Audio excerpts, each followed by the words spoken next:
자연분만과 제왕절개, 두 출산 방식이 산모와 아이에게 미치는 실제 의학적 영향은 생각보다 복잡합니다. 오늘은 두 방식의 장단점을 깊게 파헤쳐 보겠습니다. 제1장, 자연분만이 산모에게 미치는 영향.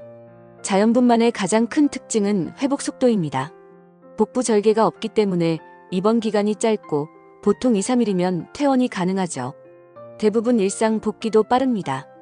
또 하나, 자연 진통을 거치며 옥시토신이라는 호르몬이 대량 분비됩니다. 이 호르몬은 자궁 수축을 돕고 출산 직후 모유 수유와 유대감을 형성하는 데 중요한 역할을 합니다. 다만 단점도 있습니다. 회음부 파열, 과다출혈, 골반적은 손상 등의 위험이 있습니다. 특히 큰 태아, 난산, 고령 임신일 경우 골반 통증이나 요실금 같은 후유증이 남을 수 있습니다. 제2장, 제왕절개가 산모에게 미치는 영향.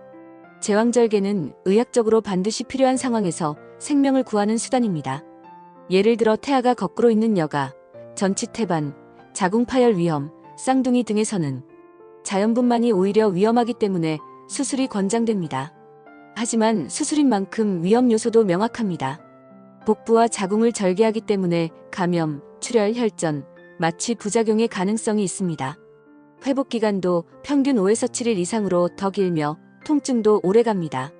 또한 제왕절개를 한 산모는 다음 출산에서도 자궁파열 위험 때문에 다시 제왕절개를 해야 할 가능성이 높습니다. 제3장, 자연분만이 아이에게 미치는 영향. 자연분만을 통해 태어난 아이는 산도를 지나며 폐속 양수가 짜여 나오는 효과가 있습니다. 그래서 출생 직후 호흡 적응이 빠르고 신생아호흡 곤란증 후군의 위험도 낮습니다. 또한 산도를 통과하면서 산모의 질내 세균 환경을 그대로 전달받습니다.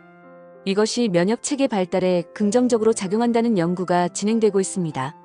다만 산도가 좁거나 탯줄 압박, 난산이 발생하면 태아가 일시적인 스트레스를 받을 수 있고 드물게 신생아 골절 사례도 보고됩니다. 제4장, 제왕절개가 아이에게 미치는 영향.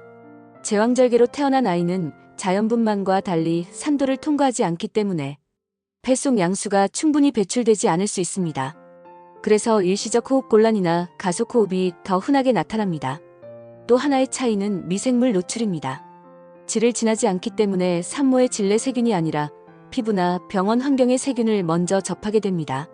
일부 연구들에서는 제왕절개 출생아가 성장 과정에서 알레르기, 천식, 비만, 자가 면역질환 발생률이 더 높을 수 있다는 통계를 제시합니다.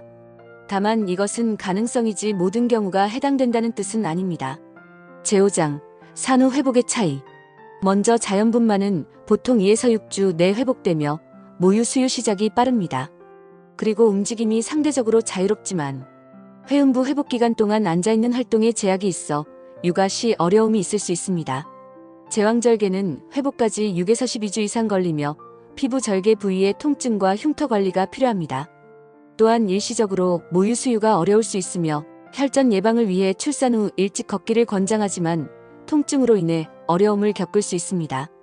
오늘의 주제에서 가장 중요한 건 어떤 방식이 더 좋다가 아니라 어떤 상황에 가장 안전한가를 우선순위로 두어야 한다는 것입니다.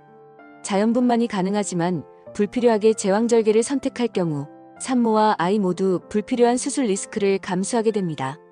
반대로 위험 요인을 무시하고 무조건 자연분만을 고집할 경우 자궁파열이나 태아 저산소증 같은 치명적 상황이 발생할 수 있습니다.